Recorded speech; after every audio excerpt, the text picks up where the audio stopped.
নমস্কাৰ, মই বাস্তু কনসালটেন্ট অৰ্পণ দত্ত। আজি এখন দৰজাৰ কথা ক'বলৈ ওলাইছোঁ আপোনালোকক।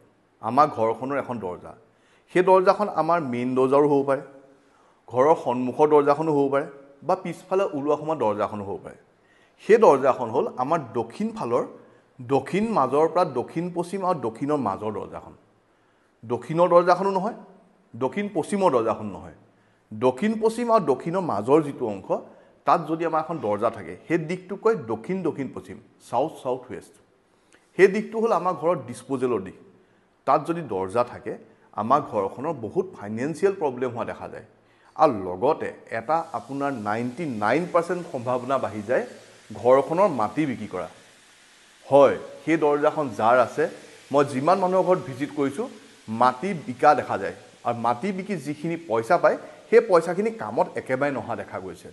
এইটো অকল মই এঘৰ বা দুঘৰত ভিজিট কৰি দেখা বস্তু নহয়, এইটো মই বহুত ভিজিটত মই দেখিছোঁ। আৰু সেই দৰজাখন মই যদি মানুহৰ ঘৰত দেখোঁ, মই মানুহৰ ঘৰত এই প্ৰশ্নটো সোধোঁ যে আপোনালোকৰ ঘৰত মাটি বাৰী বিক্ৰী হৈছে নেকি? প্ৰায়ে মোক কয় যে হয়, আমাৰ মাটি বাৰী বিক্ৰী হৈছে। আৰু মই সোধোঁ সেই টকাকেইটা ভাল কামত লাগিলেনে? বোলে আমাৰ টকাকেইটা কি হৈ গ'ল আমি নিজেই নাজানো। আপোনালোকৰ ঘৰটো যদি দক্ষিণ আৰু দক্ষিণ পশ্চিমৰ মাজৰ এখন দৰজা আছে, তাত কোনো ট্ৰিটমেণ্ট কৰিব নাযাব।